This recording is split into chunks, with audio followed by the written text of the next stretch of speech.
I'm going to show you a simple 6-step process you can use to buy your first multi-unit property just like this.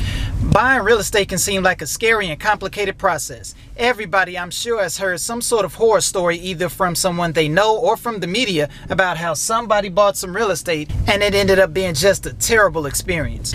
With the right knowledge and the right people in your corner, however, buying real estate, especially a multifamily building, can actually be pretty simple. So while I'm taking a look at this 2-flat in Chicago, I'm going to give you a simple 6-step process that you can use to buy your first multifamily building. If you're tired of giving all your hard-earned money to your landlord for rent and you're ready to get something of your own, you're in the right place. And if you're looking to buy real estate in the Chicago area, feel free to reach out to me via call, text, email, whatever your preferred method is. I'm happy to help you. This must be the guardian cat of the building. He holding it down. Yeah, go ahead, little buddy. First off, you need to think about why you really want to buy. Are you looking to do the house hacking strategy where you live in one property and rent out the other? Or are you just looking for a building that's fully vacant or fully occupied so you can get rental income? Knowing what you want makes the buying process a lot easier, because if you know what you do want, then the less properties you actually have to look at, and the easier it will be for you to make a decision when you do find a property you like. Let's take a look. We got the nice looking fireplace. We've got the cool looking light fixture. Everything looks pretty good so far. As far as renting it out, you should be able to do it so far. After you put some thought into what you actually want, your next step is to get pre-approved with the mortgage lender. Before you start looking at buildings like I'm doing now, you actually need to know what your budget is. You need to know what you can afford. If you don't know where to get pre-approved, here are a few suggestions. First, you can go to wherever it is you bank at, or if you're part of a credit union, that's even better because they often offer the best rates. You can also check out online lenders such as Guaranteed Rate or Quicken Loans. Man, they really need to change the batteries in the smoke alarms in here. And if you need a recommendation for a lender in the Chicago area, feel free to reach out to me. I'll be happy to give you a list of lenders that I've worked with in the past that have been really good. Take a look at this bathroom. I think they did a pretty good job. The tile looks really good. You can tell it's not brand new, but they kept it up pretty well. The next step you should take as I check out this kitchen is to find a realtor and start searching for properties. Once you know what your budget is, it's time to reach out to a realtor such as myself, let them know what you're looking for, and they'll start sending you properties that match your criteria. Also, don't be afraid to look for properties yourself and send them to your realtor. Remember, it's 2023. You pretty much have access to every property that goes for sale on websites like Zillow and Realtor.com. Search those websites on your own time, and if you find something you like, send them to your realtor and have your realtor look into them for you. That's actually an important step because a lot of time realtors have access to extra information that they don't show on websites like Zillow and Realtor.com. Well, the good news for this kitchen is they did a great job on these countertops. The bad news is these cabinets are kind of worn out, if you can see these scratches. Overall, I like the design. I think you'll be able to rent it out. As I check out this back room, the next step you should take once you found a realtor and found some properties you like is to start searching for them. Remember, in this market, everything moves pretty fast because housing inventory is low. So when something good comes on the market for sale, it's often gone like that. It could be gone in a weekend. So you need to get out and see that property ASAP.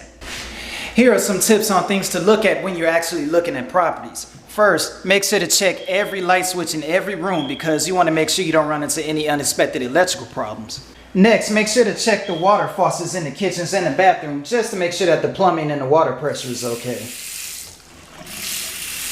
Looking pretty good here. Make sure to check all the ceilings in each apartment, especially the one on the top floor, for any signs of water damage. Everything looks pretty clean up here so far, and if there was any water damage, you'd see brown spots or signs of cracking in the ceiling. If you see anything like that, that could be a sign that there are issues with the roof. Last but certainly not least, make sure you check out the basement for any signs of water damage because that could mean that there are foundation issues or plumbing issues in the basement. So far, everything in this apartment looks pretty good. Everything is working, it looks pretty updated. All you need is a few minor tweaks and the place should be rentable.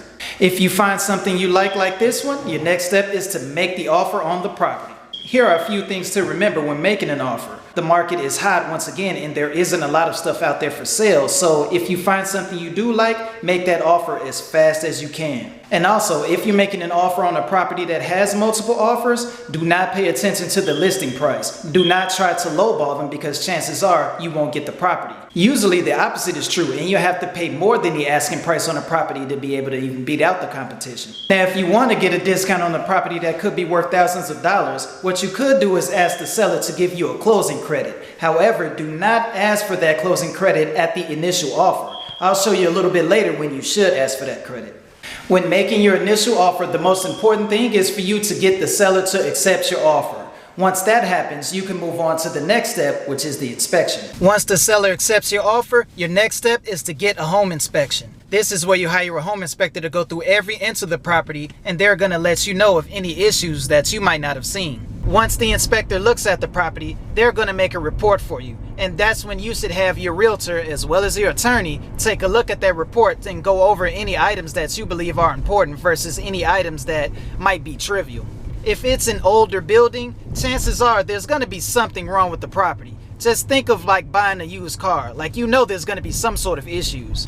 If you want a property with no issues, then you should look at new construction properties. Or maybe properties that have been recently renovated. Otherwise, chances are you're going to run into something. The reason I say this is because when you do get that inspection report, chances are it's going to be a pretty long list of a lot of items. And I just want to make sure that you do not panic and think that, oh, this home is going to be a lemon, when in reality, pretty much all of the older homes are like that.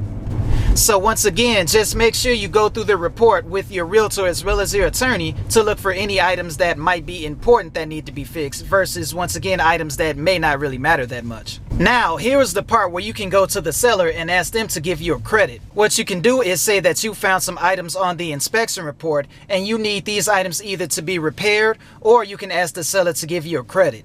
Most likely the seller will give you some sort of credit because they don't want to waste time and money making these repairs. And that's how you can negotiate with the seller to save some money on the deal.